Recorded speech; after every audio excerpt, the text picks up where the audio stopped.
Hi ನಮಸ್ಕಾರ ಎಲ್ರಿಗೂ welcome to my YouTube channel. ಎಲ್ಲರೂ ಹೇಗಿದ್ದೀರಾ? ಚೆನ್ನಾಗಿದ್ದೀರಾ ಎಂದು ಭಾವಿಸುತ್ತಾ ಇವತ್ತಿನ ಲಾಗ್ ಸ್ಟಾರ್ಟ್ ಮಾಡ್ತಾ ಇದ್ದೀನಿ. ಕಾರ್ತಿಕ ಮಾಸದಲ್ಲಿ ತುಳಸಿ ವಿವಾಹವನ್ನು ಮಾಡುತ್ತಾರೆ. ತುಳಸಿ ವಿವಾಹ ಎಂದರೇನು, ಅದನ್ನು ಮಾಡಲು ಹಿಂದಿರುವ ಪೌರಾಣಿಕ ಕಥೆಯನ್ನು, ಸಂಪ್ರದಾಯ ಏನೆಂದು ನಾನು ನಿಮಗೆ ಹೇಳ್ತಾ ಹೋಗ್ತೀನಿ. ಬನ್ನಿ, ಇವತ್ತು ನಾವು ಕೂಡ ತುಳಸಿ ಮದುವೆಯನ್ನು ಮಾಡ್ತಾ ಇದ್ದೀವಿ. ಹಾಗೆ ನಿಮಗೆ ಅದ್ರ ಹಿಂದಿರುವ ಹಿನ್ನೆಲೆ ಏನು ಎಂದು ಹೇಳ್ತಾ ಹೋಗ್ತೀನಿ. ಬನ್ನಿ. ಕಾರ್ತಿಕ ಮಾಸದ ಮೊದಲನೇ ಹುಣ್ಣಿಮೆ ಅಥವಾ ಏಕಾದಶಿ ದಿನದಂದು ತುಳಸಿ ವಿವಾಹವನ್ನು ಮಾಡುತ್ತಾರೆ. ಹಿಂದೂ ಸಂಪ್ರದಾಯದಲ್ಲಿ ತುಳಸಿಯನ್ನು ಗಿಡ ಎಂದು ಭಾವಿಸದೆ ಸಾಕ್ಷಾತ್ ಲಕ್ಷ್ಮೀ ಸ್ವರೂಪ ಎಂದು ಪೂಜಿಸಲಾಗುತ್ತದೆ. ವರ್ಷವಿಡೀ ಪೂಜೆ ಮಾಡಿದರೂ ವಿಶೇಷವಾಗಿ ಕಾರ್ತಿಕ ಮಾಸದಲ್ಲಿ ಮಾತ್ರ ತುಳಸಿ ವಿವಾಹವನ್ನು ಮಾಡುತ್ತಾರೆ.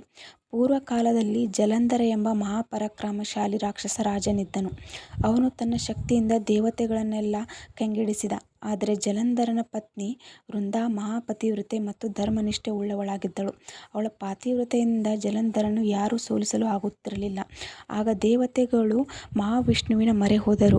ನಂತರ ಮಹಾವಿಷ್ಣುವಿನು ಜಲಂಧರನ ರೂಪ ತಾಳಿ ವೃಂದಾನ ಹತ್ತಿರ ಬಂದು ಅವಳ ಪತಿವ್ರತೆಯನ್ನು ಭಂಗ ಮಾಡಿದನು. ಆಗ ಜಲಂಧರ ರಕ್ಷಾಕವಚ ಮುರಿದು ಬಿತ್ತು. ನಂತರ ಶಿವನಿಂದ ಅವನು ಮರಣ ಹೊಂದಿದನು. ವೃಂದಾಳಿಗೆ ತಿಳಿದ ನಂತರ ಮಹಾವಿಷ್ಣುವಿಗೆ ಶಾಪ ನೀಡಿದಳು. ನೀನು ಕಲ್ಲಾಗಿ ಭೂಮಿಯಲ್ಲಿ ಇರು ಎಂದು ಶಾಪ ಕೊಟ್ಟಳು. ಆ ಶಾಪದ ಫಲವಾಗಿ ಸಾಲಿಗ್ರಾಮಶಿಲೆಯಾಗಿ ರೂಪ ತಾಳಿದನು. ನಂತರ ವೃಂದಾ ತನ್ನ ಪತಿಯ ಶವದೊಂದಿಗೆ ಚಿತೆಯನ್ನಾರಿ ದೇಹತ್ಯಾಗ ಮಾಡಿದಳು.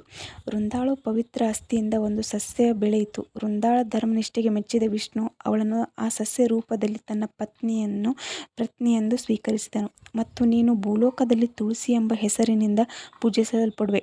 ನನ್ನ ಪೂಜೆಯಲ್ಲಿ ನಿನ್ನ ಎಲೆಗಳು ಇಲ್ಲದೆ ನನ್ನ ಪೂಜೆ ಸಂಪೂರ್ಣವಾಗುವುದಿಲ್ಲ ಎಂದು ವರವನ್ನಿಟ್ಟನು. ಅದು ಆದ ಮೇಲೆ ಆ ವೃಂದಾವನದಲ್ಲಿ ಬೆಳೆದ ಸಸ್ಯವೇ ಇಂದು ನಾವು ಪೂಜಿಸಲ್ಪಡುವ ತುಳಸಿ. ವಿಷ್ಣು 4 ತಿಂಗಳ ನಿದ್ರೆಯಿಂದ ಎಚ್ಚರಗೊಳ್ಳುವ ಕಾರ್ತಿಕ ಮಾಸದ ಶುಕ್ಲ ಪಕ್ಷದ ದ್ವಾದಶಿಯಂದು ತುಳಸಿ ಮತ್ತು ವಿಷ್ಣುವಿನ ವಿವಾಹವನ್ನು ನಡೆಸುವ ಸಂಪ್ರದಾಯ ಹೊಂದಿದೆ. ಇದನ್ನು ನಾವು ತುಳಸಿ ವಿವಾಹ ಎಂದು ಆಚರಿಸುತ್ತೇವೆ.